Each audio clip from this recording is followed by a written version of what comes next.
غزوہ بدر ان غزوات میں سے ہے جس کا ذکر اللہ تعالیٰ نے قرآن کریم میں بھی تفصیل فرمایا۔ سورۃ الانفال میں اللہ نے غزوہ بدر کا ذکر کیا، سورہ نساء میں اللہ نے غزوہ بدر کا ذکر کیا۔ اللہ نے فرمایا وَلَقَدْ نَصَرَكُمُ اللَّهُ بِبَدْرٍ وَأَنتُمْ أَذِلَّةٌ، البتہ تحقیق اللہ تعالیٰ نے تمہاری مدد کی بدر میں، اس موقع پہ جس وقت پہ تم مال اور اسباب کے اعتبار سے کمزور تھے، اس وقت اللہ تعالیٰ نے تمہاری مدد کی اور تمہیں میدان بدر میں فتح یاب کروایا۔ میدان بدر کیوں سجا، اس کی وجہ کیا ہے، اس کے اسباب کیا ہیں؟ بدر کے اسباب میں پہلا سبب یہ ہے کہ ایک تجارتی قافلہ، میں بالکل اختصار سے بات کروں گا اور جو اہم پوائنٹ ہے وہ میں آپ کے سامنے عرض کروں گا، آپ کی مکمل توجہ ہوگی۔ سبحان اللہ۔ غزوہ بدر کی واقع ہونے کا سبب سب سے بڑا یہ ہے کہ ایک تجارتی قافلہ حضرت سیدنا ابو سفیان جو کہ اس وقت مسلمان نہیں ہوتے، ان کی زیر قیادت ملک شام سے مکہ مکرمہ جا رہا تھا، جو کہ بہت بڑے ساز و سامان پہ مشتمل تھا، جس کے اندر مکہ کے رئیسوں کا مال تھا، مکہ کے دولت مندوں کا مال تھا، اور یہ مال و دولت سے لدا قافلہ ملک شام سے مکہ کی طرف گامزن تھا۔ نبی علیہ السلام کو خبر ملی کہ یہ قافلہ بالکل مدینہ کے پاس سے گزرے گا، کیوں نہ ہم اس قافلے پہ حملہ کر دیں اور سامان ان سے لے لیا جائے، کیونکہ یہی سامان مکہ میں جا کے مسلمانوں کے خلاف استعمال ہوا۔ نبی کریم صلی اللہ علیہ وسلم نے حکم صادر فرمایا، صحابہ کرام کی ایک جماعت کو تشکیل دیا کہ تم نے جا کر کے اس قافلے پہ حملہ کرنا ہے اور ان کا تمام کے تمام مال و اسباب وہاں سے ان سے لے کر کے آپ نے مدینہ میں جمع کرنا ہے۔ جب یہ باتیں چل رہی تھیں اور یہاں سے ترتیبات ہو رہی تھیں تو ابو سفیان کو پتہ چل گیا کہ میرے قافلے پہ حملہ ہونے والا ہے، اور ویسے بھی حضرت ابو سفیان کو پتہ تھا کہ میں مدینہ کے قریب سے گزر رہا ہوں، ہو سکتا ہے کہ مسلمان میرے قافلے پہ حملہ کر دیں۔ نبی کریم صلی اللہ علیہ وسلم نے اس قافلے پر حملہ کرنے کے لیے اس نیت سے نبی علیہ السلام نے صحابہ کرام کا ایک چھوٹا سا لشکر تیار کیا، جس میں 313 صحابہ، 313 سبحان اللہ۔ یہ جو 313 صحابہ کرام کی جماعت کو تیار کیا جا رہا ہے، یہ جنگ کے لیے نہیں، یہ صرف اور صرف اس قافلے پہ حملے کے لیے ہے جس قافلے میں جنگجو نہیں، جس قافلے میں جنگی سامان نہیں، جن قافلے میں صرف مال و دولت ہے اور چند لوگ اس کو لے کر کے جا رہے ہیں۔ 313 جو صحابہ تھے، ان کے پاس 70 اونٹ تھے، ایک روایت میں 2 گھوڑے تھے، ایک روایت میں 5 گھوڑے تھے، 8 تلواریں تھیں، چند ان کے پاس نیزے تھے، پورا کا پورا یہ ان کے پاس اسلحہ تھا اور ان کے پاس کچھ نہیں تھا۔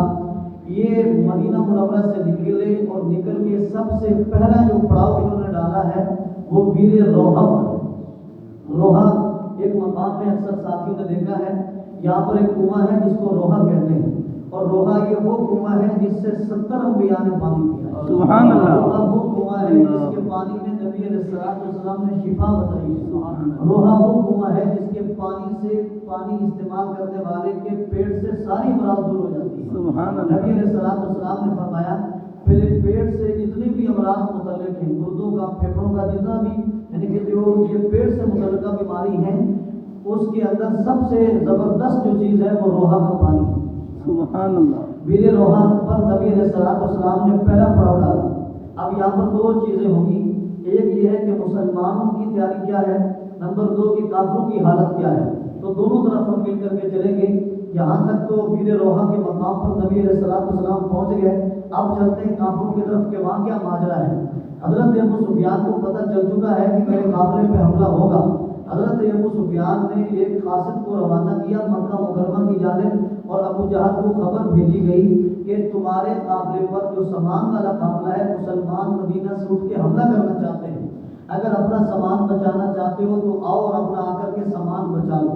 یہ خبر ابو جہل تک پہنچ چکی ہے اور نبی علیہ السلام بیر روحہ کے مقام پر پہنچ چکے ہیں۔ نبی علیہ السلام نے حفظ ما تقدم کے طور پر، انٹیلیجنس کے طور پر 2 صحابہ کرام کو روانہ کیا جو اس قافلے کی خبر گیری کرنے کے لیے نکلے تھے، تاکہ پتہ چلے کہ وہ قافلہ کہاں پر پہنچا ہے اور کس طرف سے وہ آئے گا۔ یہ 2 صحابہ یہ پتہ کرنے کے لیے مختلف مقامات پر جاتے تھے، اور اس دور میں لوگ جو انٹیلیجنس والے ہوتے تھے وہ چشموں کے پاس جاتے تھے، کنووں کے پاس جاتے تھے، کیونکہ چلنے والے قافلے ہمیشہ چشموں کے پاس پر ڈالتے تھے۔ تو یہ دو صحابی ایک چشمے کے پاس پہنچے، وہاں پر ایک آدمی بیٹھا تھا اور دو عورتیں آپس میں بات کر رہی تھی۔ ان دونوں صحابہ نے ان عورتوں کی گفتگو سنی۔ وہ عورتیں گفتگو کرتے ہوئے ایک عورت دوسرے سے کہتی ہے میرے پیسے واپس کر، وہ عورت کہتی ہے میں آپ کے پیسے دے دوں گی، ابھی ایک قافلہ ہے جو ملک شام سے چلا ہے، ابھی تھوڑے ہی دنوں میں وہ قافلہ یہاں پر پہنچے گا، یہاں پر پڑاؤ ڈالے گا، میں اس قافلے میں مزدوری کروں گی اور جو وہاں سے پیسے ملیں گے آپ کا قرضہ ادا کر دوں گی۔ ان صحابہ کرام کو پتہ چل گیا کہ وہ قافلہ اتنے دنوں میں اس چشمے پر پہنچے گا۔ ان صحابہ کرام نے جا کے حضور کو اطلاع دی ہے کہ وہ قافلہ آنے والا ہے۔ اسی چشمے پر تھوڑی دیر میں ابو سفیان خود آ گئے دیکھنے کے لیے، کیونکہ وہ بھی انٹیلیجنس، وہ بھی دیکھ رہے تھے کہ صحابہ کرام کی کیا حرکات، کیا معمولات ہیں، وہ حرکت میں آئے کہ نہیں آئے، یعنی کہ مقابلے کے لیے۔ تو صحابہ کرام کی نقل و حرکت کو دیکھنے کے لیے ابو سفیان اس چشمے پہ آیا، اور چشمے پہ آتے ہی وہاں پر اس نے دیکھا کہ ایک آدمی بیٹھا ہے۔ اس آدمی سے پوچھا کہ یہاں کوئی نبی علیہ السلام کے صحابہ تو نہیں آئے تھے، یثرب مدینہ کے کوئی لوگ تو نہیں آئے تھے؟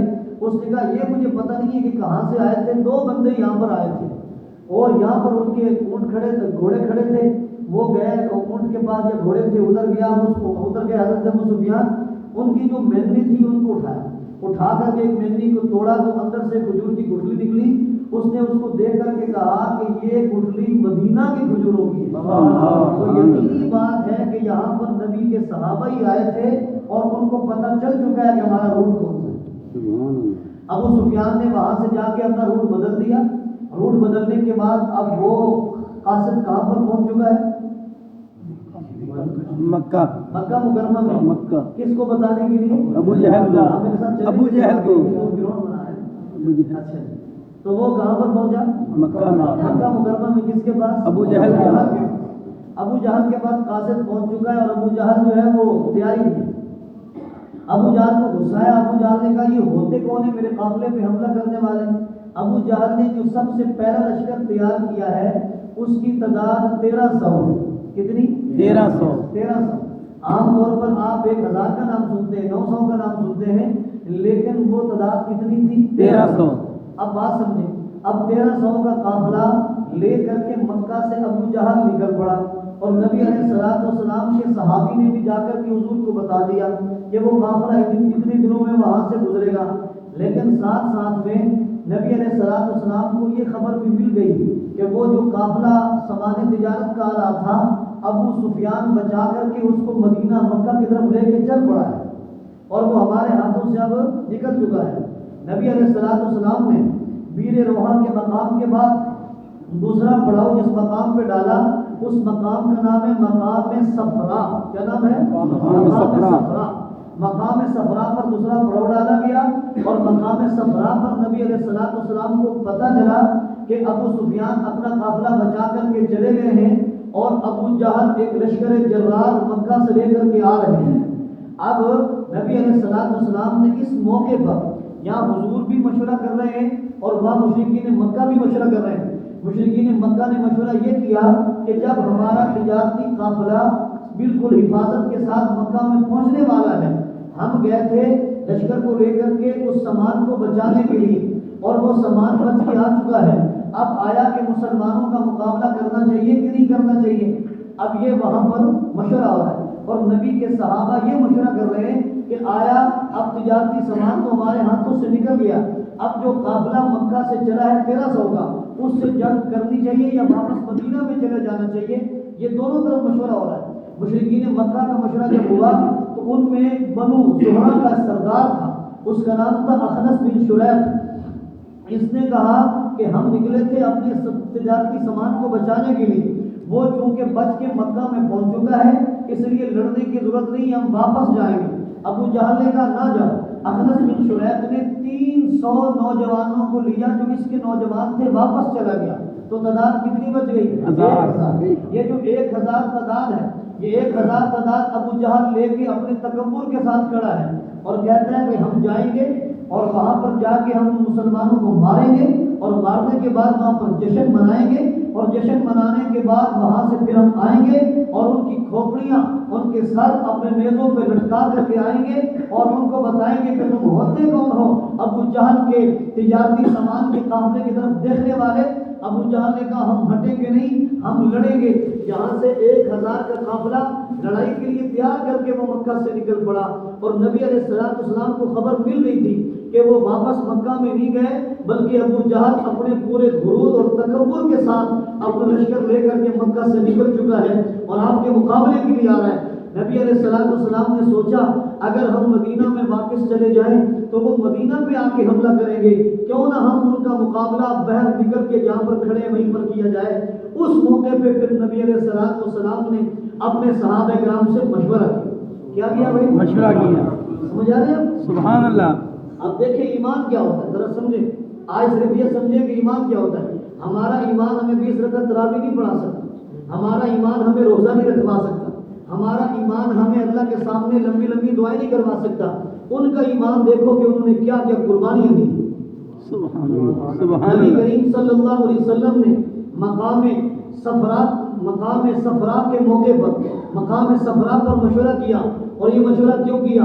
ایک طرف تعداد دیکھیں تو 313 ہے، ایک طرف اسلحہ دیکھیں تو 70 اونٹ ہیں، ایک طرف اگر گھوڑے دیکھیں تو 2 ہیں، اگر ایک طرف تلواریں دیکھیں تو 8 ہیں، اگر نیزے دیکھیں تو کم ہیں، اگر کسی کے پاس زرہ ہے تو کسی کے پاس نہیں ہے، کسی کے پاس خود ہے تو کسی کے پاس نہیں ہے، بلکہ بعض صحابہ تو وہ تھے جن کے پاس کرتا بھی نہیں تھا تو چادریں لپیٹ کر کے آئے تھے۔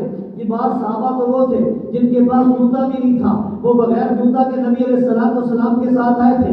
اب نبی علیہ السلام نے صحابہ کرام سے مشورہ کیا، اور مشورہ کیا کہ مجھے بتاؤ اب ہمیں مقابلہ کرنا چاہیے کہ نہیں کرنا چاہیے، کہ واپس چلا جانا چاہیے۔ سب سے پہلے نبی علیہ السلام کو اس موقع پہ جس نے مشورہ دیا ان کو کہتے حضرت ابوبکر صدیق رضی اللہ عنہ۔ حضرت ابوبکر صدیق کھڑے ہوئے اور کھڑے ہو کر کے فرمانے لگے یا رسول اللہ، ہم نے مکہ کیوں چھوڑا تھا؟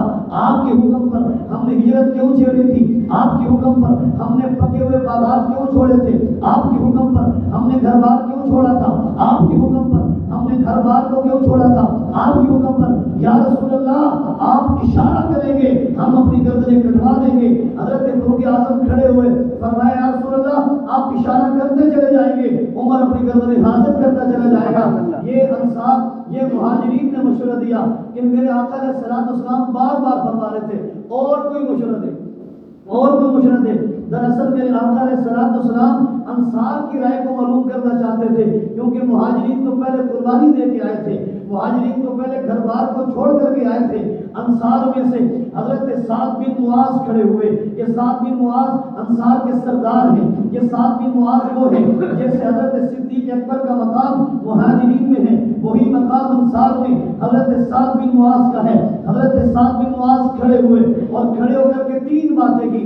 سب سے پہلی بات یہ کی، فرمایا کہ یا رسول اللہ ہم جنگوں سے گھبرانے والے نہیں ہیں، یا رسول اللہ ہم جنگوں کے دال سے گھبرانے والے نہیں ہیں۔ اور دوسری بات یہ کی، کہا یا رسول اللہ جہاں پر آپ حکم کریں گے وہاں ہمارا خون گرے گا۔ اور تیسری بات فرمائی، ایسی جملہ فرمایا کہ حضور کا چہرہ کھل اٹھا۔ اور کیا فرمایا؟ فرمایا کہ یا رسول اللہ اگر آپ حکم کریں گے تو انصار اپنے گھوڑوں کے پاؤں کو سمندروں میں ڈال دیں گے آپ کے حکم کے مطابق۔ اس لیے شاعر نے کہا تھا دشت و دشت دریا میں نہ چھوڑے ہم نے، بحر ظلمات میں دوڑا دیے گھوڑے ہم نے۔ جب انصار نے مشورہ دیا اور فرمایا یا رسول اللہ آپ حکم کریں گے ہم گھوڑے سمندروں میں ڈال دیں گے، ہم پیچھے ہٹنے والے نہیں۔ سبحان اللہ۔ نبی علیہ السلام کا چہرہ کھل اٹھا اور نبی علیہ السلام مسکرا دیے۔ پھر حضور اقدس صلی اللہ علیہ وسلم نے اعلان کیا ہم ابو جہل کے لشکر سے لڑیں گے، ہم ابو جہل کے لشکر سے لڑیں گے۔ اور یہ وہ دن ہے رمضان المبارک میں، یہ وہ دن ہے، یہ وہ جنگ ہے جس کو اللہ نے یوم الفرقان کہا، جس کو اللہ نے یوم الفرقان کہا، جس کو اللہ نے فرمایا یہ حق و باطل کے درمیان وہ مارکا تھا جس میں اللہ نے حق و باطل میں فرق کیا ہے۔ یہ وہ مارکا تھا جس مارکے میں اللہ نے حق و باطل میں امتیاز کیا ہے اور بتایا ہے کہ میں باطل کو یوں شکست دیتا ہوں اور حق والوں کی یوں مدد کرتا ہوں۔ سبحان اللہ، سبحان اللہ، سبحان اللہ۔ اب یہ تیاری حضور کی، یہ محفل یہاں جمی ہے۔ اور ایک مقام وہ تھا اس مقام پہ نبی علیہ السلام نے پڑاؤ ڈالا اور چھوٹی عمر کے بچوں کو واپس کیا، چھوٹی عمر کے بچوں کو واپس کیا۔ یہ وہی مقام تھا جہاں تاریخ میں ایسا عظیم کارنامہ، ایسا عظیم جذبہ، ایسا عظیم بلبلہ دیکھا کہ دو بھائی تھے، ایک حضرت عبدالرحمن بن عوف فرماتے ہیں وہ اتنے قد والے تھے کہ ان کی تلواریں ان کے قد سے اوپر جا رہی تھی، تلواریں ان سے نہیں اٹھائی جا رہی تھی۔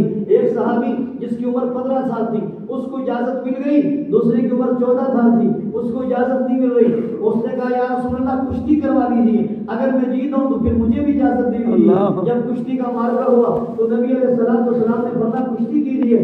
چھوٹا بڑے کے کان میں کہتا ہے اور تجھے تو اجازت مل ہی گئی ہے، مسئلہ میرا ہے آج گر ہی جاتا کہ مجھے بھی اجازت دے۔ سبحان اللہ۔ صحابہ کے بچوں کا یہ جذبہ ہو تو صحابہ کا جذبہ کیا ہوگا؟ آج چھوٹی چھوٹی باتوں پہ جھگڑنے والے، چھوٹی چھوٹی باتوں پہ اڑ جانے والے اور ضدی بن جانے والے، صحابہ کرام کا جذبہ دیکھیے، ان کے بچوں کا جذبہ دیکھیے جو مر مٹنے کے لیے تیار تھے۔ سبحان اللہ، بات سمجھ میں آ رہی ہے؟ سبحان اللہ۔ تو یہ ایک جذبہ ہے، یہ نبی علیہ السلام کی تیاری ہے۔ دوسری طرف اب کافر نکلے اور نکلتے نکلتے کافر 8 مقامات پر پڑاؤ کرنے کے بعد 8 مقامات پر پڑاؤ کرنے کے بعد بالآخر بدر کے مقام پہ پہنچ گئے۔ کہاں پر پہنچے؟ بدر کے مقام پہ پہنچے۔ جب بدر کے مقام کے اوپر پہنچے تو آپ دیکھیں جو جنگی میدان ہوتا ہے، جنگ کے میدان میں جو پہلے پہنچتا ہے پوزیشن اسی کی مضبوط ہوتی ہے۔ یہ پہلے پہنچے، اب اونچی جگہ پر ان کا قبضہ ہے، پانی کے چشمے پر ان کا قبضہ ہے، ہر اچھی چیز جو جنگی اعتبار سے ہے وہ ان کے پاس ہے۔ جب صحابہ کرام پہنچے تو ان کے پاس وہ زمین نہیں، وہ نشیبی زمین میں، کافر اوپر والی زمین میں چشمہ ان کے پاس ہے، ان کے پاس چشمہ کوئی نہیں۔ ان کے پاس زمین سخت ہے جہاں پر گھوڑے دوڑے ان کے پاؤں نہیں دھنستے، ان کے پاس ریتیلی زمین ہے، اگر چلے تو پاؤں دھنس جائیں، گھوڑے دوڑے تو پاؤں دھنس جائیں۔ جب پہنچے صحابہ کرام اس موقع پہ صحابہ کرام کے بعد دل میں یہ بات آئی سب کچھ ان کے پاس ہے، ہمارے پاس کچھ بھی نہیں، اب کیا بنے گا؟ دراصل بات یہ ہے اللہ تعالیٰ سورۃ الانفال میں فرماتے ہیں کہ بعض اوقات میں دنیا کی ساری ٹیکنالوجی، بعض اوقات میں دنیا کی ساری طاقتیں، بعض اوقات میں دنیا کا سارا ضرب و حرب کا اسلحہ ایک طرف کر دیتا ہوں، باطل کو دے دیتا ہوں، فوجی ان کو دے دیتا ہوں، زمینی سٹریٹجی ان کو دے دیتا ہوں، ساری چیزیں ان کو دے دیتا ہوں۔ اس کے دینے کے بعد حق والوں کو اسلحہ بھی نہیں دیتا، حق والوں کو جگہ بھی نہیں دیتا۔ اس مقام پہ میں دیکھتا ہوں، میں بتاتا ہوں اور دنیا کو سمجھاتا ہوں اب جس کے ساتھ اللہ کی مدد ہوگی وہی جیتے گا۔ سبحان اللہ۔ جس کے ساتھ اللہ کی مدد ہوگی وہی جیتے گا۔ پھر دنیا نے دیکھا جب صحابہ کرام آئے اللہ تعالیٰ نے راتوں رات وہاں پر بارش اتار دی۔ سبحان اللہ۔ یہاں پر میں ایک جملہ کہہ دوں، سبحان اللہ۔ حضرت سیدنا علی بن مرتضیٰ رضی اللہ عنہ فرماتے ہیں جب ہم لمبا سفر کر کے گرمی میں آئے سارے تھکے ہوئے تھے، عشاء پڑھتے ہی سب سو گئے لیکن میرے آقا سوئے نہیں، میرے آقا سوئے نہیں۔ حضرت سعد بن معاذ نے ایک چھپر اونچی جگہ پر نبی علیہ السلام کے لیے بنایا اور اس کو عریش کہتے ہیں، آج بھی مسجد عریش کے نام سے مسجد موجود ہے۔ وہ چھپر بنا اور چھپر میں نبی علیہ السلام گئے۔ علی فرماتے سارے سو گئے لیکن میرے آقا نہیں سوئے، میرے آقا اس چھپر میں گئے، ساتھ میں حضرت ابوبکر صدیق گئے، پوری رات حضرت نبی علیہ السلام ہاتھ اٹھا کر اللہ سے دعائیں کرتے، سبحان اللہ، پوری رات دعائیں کرتے رہے۔ اور جس وقت تہجد کا وقت ہوا، تہجد کے وقت میں حضرت سیدنا فاروق اعظم فرماتے ہیں نبی علیہ السلام اپنے چھپر سے باہر نکلے اور نکل کے کچھ صحابہ کو جمع کیا اور آقا علیہ السلام نے کچھ جگہوں کی نشاندہی کی اور فرمایا ھذا مصرع فلاں، ھذا مصرع فلاں، اس جگہ پر ابو جہل مرے گا، اس جگہ پہ عتبہ مرے گا، اس جگہ پہ شیبہ مرے گا۔ حضرت فاروق اعظم فرماتے ہیں جب یہ سارے مرے اور ہم نے بعد میں جا کے جگہ دیکھی کہ حضور نے جگہوں کی نشاندہی کی تھی، اللہ کی قسم اس سے ذرا برابر بھی وہ ہٹے ہوئے نہیں۔ سبحان اللہ۔ پھر اس مقام پہ حضرت فاروق اعظم فرماتے ہیں حضور اقدس صلی اللہ علیہ وسلم فجر کی نماز پڑھانے کے لیے نکلے، تمام صحابہ کرام نے فجر کی نماز کے لیے صف سیدھی کی۔ جب فجر کی نماز ہو گئی، فجر کی نماز کے بعد حضور اقدس صلی اللہ علیہ وسلم پھر اپنے چھپر میں چلے۔ کہاں پر؟ اب یہ سنیے بڑی توجہ سے۔ اچھا اب جب بارش آئی، کیا آئی بھائی؟ بارش آئی، جب بارش آ گئی تو بارش کے بعد نشیبی جگہ پہ پانی ٹھہر جاتا ہے۔ صحابہ کرام نے چشمے بنا دیے، صحابہ کرام نے تالاب بنا دیے، پانی وافر مقدار میں ہو گیا۔ جن کے پاس جگہ مضبوط تھی وہاں کیچڑ بن گیا، جن کے پاس پانی تھا وہ پانی ناکافی رہا اور صحابہ کرام کے پاس پانی زیادہ ہو گیا اور جو صحابہ کرام کی جگہ دھنس رہی تھی اللہ نے اس کو مضبوط کر دیا. وَيُثَبِّتُ بِكُمُ الْأَقْدَامَ اللہ فرماتے ہیں میں اس طریقے سے مومنین کی مدد کرتا ہوں. سبحان اللہ سبحان اللہ. اب جو کافروں کے پاس چشمہ تھا وہاں سے مسلمان کو پانی پینے کی اجازت نہیں تھی. میرے آقا علیہ السلام کی رحمت و شفقت دیکھیں, میرے آقا نے میدان جنگ میں اعلان کیا کافر کو بھی ہمارے تالاب سے پانی بھرنے کی اجازت ہے. سبحان اللہ سبحان اللہ. کافر کو بھی ہمارے تالاب سے پانی بھرنے کی اجازت ہے. اسی دوران دو کافروں کے غلام پانی بھرنے کے لیے آئے. صحابہ کرام نے ان کو پکڑ لیا کیونکہ وہ جاسوس لگ رہے تھے. کیا لگ رہے تھے؟ جنگ کے اندر تو جاسوس کو پکڑا جاتا ہے. ان سے نبی علیہ السلام نماز پڑھ رہے تھے. ان سے صحابہ کرام نے پوچھا کس قافلے سے آئے ہو؟ ابو سفیان یا ابو جہل کے قافلے سے؟ کہا جی ہم ابو جہل کے قافلے سے آئے. صحابہ کرام نے دو لگائی. کہا تم جھوٹ بولتے ہو, جاسوسی کرنے آئے ہو. نبی علیہ السلام نے سلام پھیر کے فرمایا او بھائی انہوں نے پہلے سچ بولا تھا ابو جہل کے قافلے سے آئے ہیں, جب دو تھپڑ کھائے تو پھر جھوٹ بول دی. نبی علیہ السلام نے غلاموں سے پوچھا بتاؤ ابو جہل کے قافلے میں کتنی تعداد ہے؟ کہتے ہمیں نہیں پتا. جاسوس کہاں بتاتا ہے ہمیں نہیں پتا. کہا اتنا بتا دو کہ تمہارے قافلے میں روزانہ کتنے اونٹ ذبح ہوتے ہیں کھانے کے لیے؟ کہا ایک دن 9 ذبح ہوتے ہیں, ایک دن 10 ذبح ہوتے ہیں. نبی علیہ السلام نے اونٹوں کی تعداد کو دیکھ کر کے بتا دیا ان کا قافلہ 900 سے 1000 کے درمیان ہے. سبحان اللہ سبحان اللہ. بات سمجھ میں آ رہی ہے؟ آ رہی ہے سمجھ؟ تو حضور اقدس صلی اللہ علیہ وسلم یہ تیاری ادھر ہوئی. صحابہ کرام پھر دعاؤں کے ساتھ تیاری ہوئی. کس کے ساتھ؟ دعاؤں کے ساتھ. حضور دعائیں مانگ رہے ہیں. اب ذرا کافروں کی طرف چلتے ہیں کہ وہاں پر کیا تیاری ہے. کافروں کی تیاری ہے. ابو جہل پورے جوش و جذبے کے ساتھ کھڑا ہے. ابو جہل کہتا ہے کوئی مسئلہ نہیں, اگر یہاں کیچڑ بھی بن گیا ہے تو تعداد ہماری زیادہ ہے, اسلحہ ہمارے پاس زیادہ ہے, اونٹ ہمارے پاس زیادہ ہے اور گھوڑے ہمارے پاس زیادہ ہیں. ہمیشہ کافر نے طاقت پہ بھروسہ کیا اور ہمیشہ مومن نے اللہ کی نصرت پہ بھروسہ کیا. آج بھی کس پہ بھروسہ ہونا چاہیے؟ اللہ پہ. اللہ پہ. اللہ مدد کرتا ہے. یہ دنیا کی طاقتیں کچھ نہیں کر سکتی, یہ ایٹم بم کچھ نہیں کر سکتے, یہ فوجی لشکر کچھ نہیں کر سکتے. ان سے وہی ہوگا جو اللہ چاہے گا, کیونکہ سب چیزیں کس کے قبضے میں ہیں؟ اللہ کے قبضے میں. سبحان اللہ. بدر کا مقام ہے اور بدر کے مقام پہ اب انتہائی اہم موڑ آ چکا ہے. انتہائی اہم موڑ آ چکا ہے. اب ابو جہل نے ایک کام کیا. ابو جہل کے قافلے میں ایک بندہ تھا, اس کا نام تھا عمیر بن وہب. عمیر بن وہب یہ بہت زیادہ سمجھدار اور یہ تجربے کار تھا. اندازہ لگا دیتا تھا دیکھ کر. عمیر بن وہب کو کہا کہ تم جا کے دیکھو کہ مسلمانوں کی تعداد کتنی. عمیر بن وہب آیا, ایک نظر صحابہ کرام کو دیکھا اور اس نے ایسا اندازہ لگایا. اس نے کہا یہ 300 کے لگ بھگ ہیں, اس سے زیادہ نہیں, اور ان کے پاس اسلحہ بھی نہیں ہے. لیکن عمیر بن وہب نے کہا ایک بات میں تمہیں بتا دوں, ان کی آنکھوں میں جو خون تھا, ان کے آنکھوں میں جو جذبہ تھا, ان کے اندر جو ولولہ تھا, وہ یہ بتا رہا تھا کہ وہ تمہاری موت اپنے ہونٹوں پہ باندھ کے لائے ہیں. سبحان اللہ. بہتر ہی کہ واپس چلے جاؤ. اس نے کہا ہو سکتا ہے کہ 300 سے اوپر ہو, یہ جنگی پالیسی ہو, باقی لوگ پیچھے چھپائے ہوں, میں لمبا چکر کاٹ کے آتا ہوں. لمبا چکر کاٹ کے آگے کہتا بس یہ 300 ہے, اسلحہ بھی کوئی نہیں, کھانا بھی کوئی نہیں, جوتے بھی کوئی نہیں, خود بھی کوئی نہیں, زرہ بھی کوئی نہیں, تلواریں بھی کوئی نہیں, کچھ بھی نہیں ان کے پاس. ان جو جذبہ ایمانی جو ولولہ لے کے آئے ہیں, تمہاری موتوں کو اپنے اونٹوں پہ باندھ کے لائے ہیں, تمہارے لاشیں گرا کے جائیں گے, تم سے ہارنے والی قوم یہ نہیں. اس موقع پہ حکیم بن حزام نے سنا جو اس وقت مسلمان نہیں تھے, فتح مکہ میں مسلمان ہوئے. حکیم بن حزام نے عتبہ بن ربیعہ سے کہا ابھی بھی وقت ہے کہ واپس چلے جاؤ. عتبہ بن ربیعہ نے کہا ابو جہل سے واپس چلے جاتے. ابو جہل نے کہا تو ڈر گیا ہے کیونکہ تیرا اپنا سکا بیٹا عتبہ بن ربیعہ کا سکا بیٹا ابو حذیفہ صحابہ کے اندر شامل تھا. عتبہ اس لیے ڈر گیا کہ اپنا بیٹا مقابلے میں کھڑا ہے, بیٹا مسلمان ہے اور باپ سامنے ہے, لیکن بیٹے نے کوئی خاطر میں لایا. اونچا بولے, یہ جذبہ ہے ایمانی, یہ ہے ایمانی غیرت. عتبہ کو کہا اس نے کہ تو اپنے بیٹے کی نہیں کر رہا ہے. عتبہ کو جوش آیا. عتبہ نے کہا مجھے اپنے بیٹے کی فکر نہیں ہے, میں لڑوں گا. عتبہ وہاں سے اٹھا اور لڑنے کے لیے تیار ہوا. صفیں برابر ہو رہی ہیں. اب کیا ہو رہی ہیں؟ وقت کیونکہ مختصر ہے, قصہ مختصر کر رہا ہوں.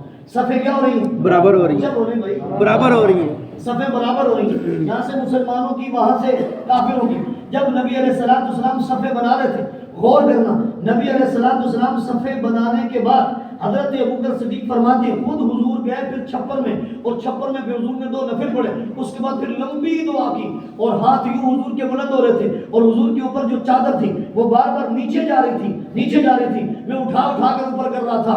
بالآخر حضور اتنا روئے کہ مجھے بھی ترس آ گیا، میں نے کہا حسبک یا رسول اللہ، اور میں حضور کے ساتھ چمٹ گیا، میں نے کہا یا رسول اللہ بس کیجئے، اللہ نے دعائیں قبول کر لی۔ سبحان اللہ، کیوں دعائیں مانگی جاتی؟ سبحان اللہ۔ اور وہاں پر پھر تاریخی دعا حضور نے کی تھی، تاریخی دعا جو آپ کو بھی یاد ہوں گے الفاظ۔ میرے آقا نے کیا فرمایا تھا؟ اللہم ان تہلک هذه العصابہ، اے اللہ اگر یہ میری جمع پونجی، یہ میری مکہ کی محنت، یہ میری مدینہ کی محنت، یہ میری جلوت کی محنت، یہ میری خلوت کی محنت، یہ میری رات کی محنت، یہ میری دن کی محنت، یہ میری سفر کی محنت، یہ میرے حضرت کی محنت، یہ ابو بکر، یہ عمر، یہ عثمان، یہ علی، یہ طلحہ، یہ زبیر، یہ 313 کا لشکر، یہ ساری میری جمع پونجی، یہ محنت میں میدان میں لے کر کے آ گیا ہوں، یا اللہ اگر یہ ختم ہو گئے تو تیرا نام لینے والا دنیا میں نہیں ہوگا، ان کو بچا لیجئے، ان کو بچا لیجئے۔ اس موقع پہ اللہ نے جبریل امین کو بھیجا اور فرمایا کہ میرے نبی سے کہہ دو مٹھی میں ریت لے لے اور بشاہد الوجوہ کہہ کر پھینکنا تمہارا کام ہے، وما رمیتا اذ رمیتا ولکن اللہ رما، ہر کافر کی آنکھ میں بجھانا میرا کام ہے۔ ایک جملہ کہہ دوں، سبحان اللہ، اپنی جگہ، سبحان اللہ، صحابہ کرام کا تلوار چلانا اپنی جگہ پر، ان کا جذبہ شجاعت اپنی جگہ پر، وہ اپنی جگہ پر سب کچھ تھا، کہ جو میرے نبی کی مٹھی نے کام کر دکھایا وہ اپنی جگہ پر۔ سبحان اللہ، سبحان اللہ۔ اب ذرا غور کریں، یہ صحابہ کرام کا لشکر تیار ہو رہا ہے، نبی علیہ السلام سب کو سیدھا کر رہے ہیں، جب سب سیدھی ہو رہی تھی نا، حضور نیزے کی دوسری سائڈ سے سب سیدھی کر رہے تھے، ایک صحابی تھوڑا آگے نکلے ہوئے تھے، اس صحابی کو حضور نے نیزے کی نوک سے پیچھے کیا، اس صحابی نے کہا مجھے تکلیف ہوئی ہے، کیا ہوئی ہے؟ درد ہوئی ہے۔ نبی علیہ السلام نے فرمایا بدلہ لے لیجیے، کہا میں نے لینا ہے بدلہ، کہا لے لو، فرمایا کہ اپنی چادر ہٹاؤ پھر لوں گا۔ جب حضور نے چادر ہٹائی وہ ساتھ چمٹ کے وہ بوسہ لینے لگے مہر نبوت کا اور چمٹ کے فرمانے لگے یا رسول اللہ آپ سے کون بدلہ لے گا، مجھے لگتا ہے کہ میں نے شہید ہو جانا ہے۔ تو میں نے کہا آخری وقت میں حضور کے جسم سے چمٹ جاؤں۔ سبحان اللہ، بات سمجھ میں آ رہی کہ نہیں؟ سبحان اللہ۔ یہ ان کے صحابہ کرام کے جذبے ہیں۔ نبی علیہ السلام نے اعلان کیا، حضور اقدس صلی اللہ علیہ وسلم نے فرمایا آج جو آدمی شہید ہوگا وہ پکا جنتی ہے۔ سبحان اللہ۔ ایک صحابی کے ہاتھ میں 4 کھجوریں تھیں، کہا کہ جنت سامنے کھڑی ہو پھر کھجوریں کیوں کھائیں، اتنی دیر کیوں کریں، کھجوریں پھینکے اور میدان میں جا کے شہید ہو گئے۔ ایک صحابی ہے حضرت عوف بن حارث، یہ صحابی رسول نبی علیہ السلام کے پاس گئے، کہا یا رسول اللہ کوئی ایسا عمل بتائیے کہ میں وہ کروں کہ اللہ تعالیٰ خوشی کی وجہ سے مسکرا پڑے، اللہ خوشی کی وجہ سے مسکرا پڑے، ایسا عمل بتائیے، میں اللہ کو ایسا راضی کرنا چاہتا ہوں۔ صحابہ کا جذبہ دیکھو، نبی علیہ السلام نے فرمایا آج اللہ تعالیٰ اس سے مسکرائیں گے جو میدان جہاد میں اپنے ہاتھوں کو خون سے رنگین کر دے گا۔ حضرت افرا گئے اور جا کر کے شہید ہوئے۔ اب یہاں سے 3 بندے نکلے کافروں کی طرف سے، عتبہ بن ربیعہ نکلا، شیبہ نکلا اور ولید بن عتبہ کا بیٹا نکلا۔